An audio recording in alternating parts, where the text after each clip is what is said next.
Hello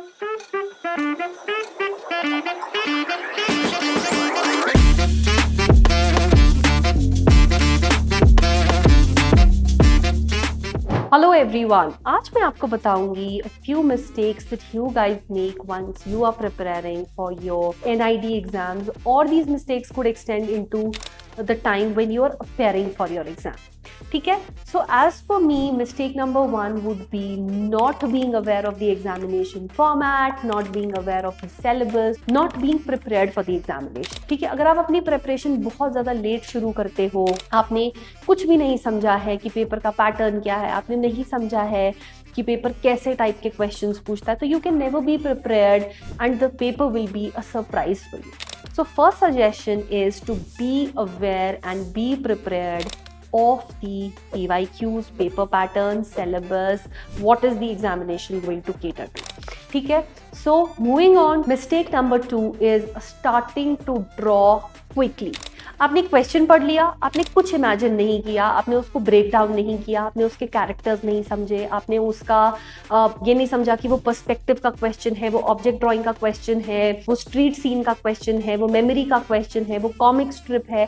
आपने बस quickly draw करना शुरू कर दिया. लेट्स से कॉमिक स्ट्रिप का क्वेश्चन आ गया, आपने कोई स्टोरी नहीं बनाई, कोई स्टोरी लाइन नहीं बनाई और बस सीधे ड्रॉ करना शुरू किया, तो वो एक गलत अप्रोच है.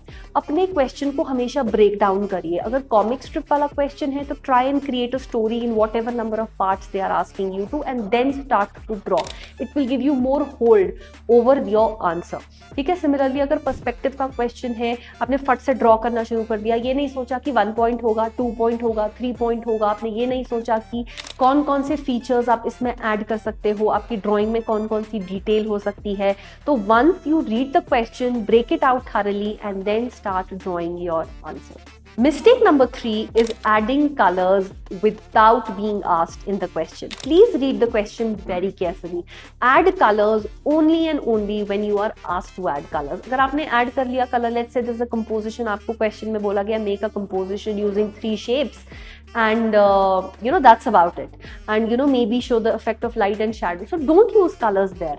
आपके question में specifically बोला जाएगा आपको कि add colors, तो तब जाके खाली color को add करो. इससे आप अपना time बचाओगे, इससे you will stick to the brief of the question.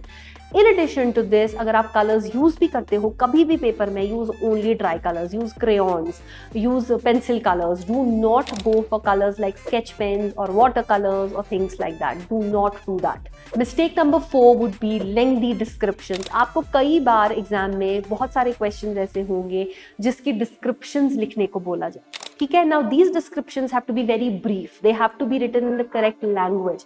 बहुत बार आप लोग इंग्लिश में लिखते हो और गलत लिखते हो.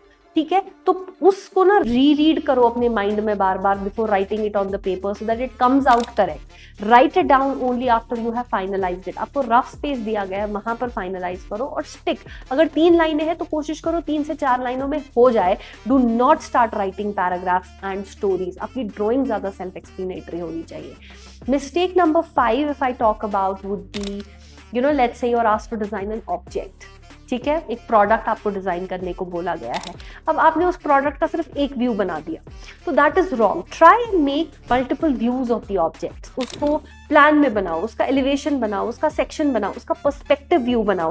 तब जाके उस ऑब्जेक्ट की इंटायर चीज़ें जो है, कैरेक्टरिस्टिक्स जो है वो समझ में आने लगेगी, उसका स्केल समझ में आने लगेगा, उसका प्रोपोर्शन समझ में आने लगेगा. तो always try and make multiple views and not just one view for any object or product that you are asked to design. I hope कि आप ये गलतियां अपने एग्जाम में नहीं करोगे and start preparing right now. If you haven't and if you have already started preparing, then good job.